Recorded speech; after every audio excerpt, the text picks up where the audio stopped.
I've been consulting for about 18 years. I fell into it. It wasn't something I'd decided to do.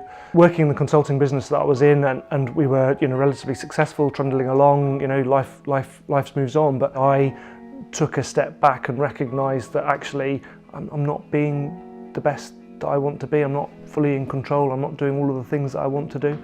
And that was the point at which I began to think about, how do I use the process that I've used with lots of organisations around the world to help me personally think through what does good look like, where do I want to be, and what plan do I need to put in place to start delivering against that, or living that life.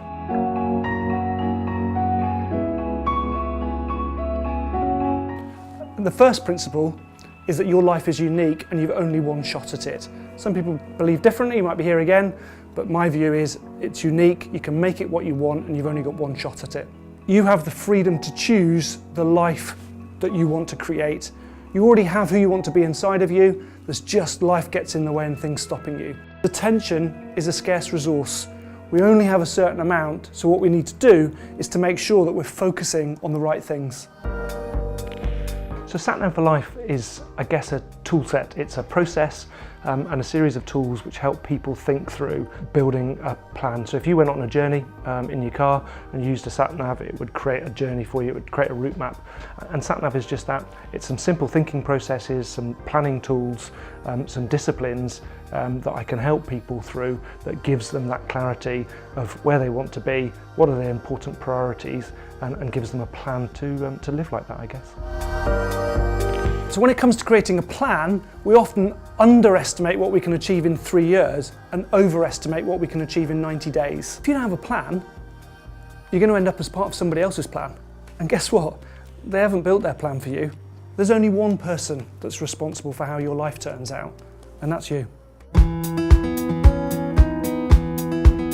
I've always found him to give off great energy and enthusiasm, which has almost reflected itself when I've been back at work. So people have said, "Ma, what's happened to you? Who have you seen?" And it's been Richard that's been the source of that enthusiasm and that energy. It's not just work focus, it's work and personal, where when you're in your own business, it is work and personal. There's no separation, it is your life. So for something to come out what's not just work-based, but also personal-based and involves both, that's what I think is different about the Sat Nav. He lives and breathes it.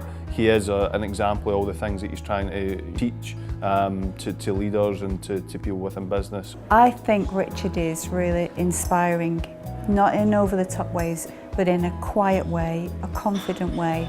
And I think what's really powerful is he's shared with us today how he applies this to his own life.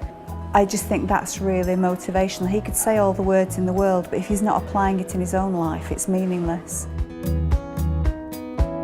I think recognising and putting your hand up to the fact that life isn't quite as good as you want it to be is quite difficult, and I think it's the challenge that I face in trying to help people. When people see it and go through the process, they think it's great, but what would trigger them to want to do that? And normally that's a big event, it's a big birthday, it's a big life-changing event, and there are some big things that suddenly jolt you out of your comfort zone, and I think that's the reality. How do you create that same energy without some catastrophic event? And I think that's a challenge. But ultimately it's about people looking inside and embracing the principle that life is too short not to be the best that you want to be. And it's too easy just to trundle on through, and the next thing you know, you've woken up and you're 75, and there's so many things that you haven't done that have passed you by because you just didn't give yourself the chance to desire them, to want them.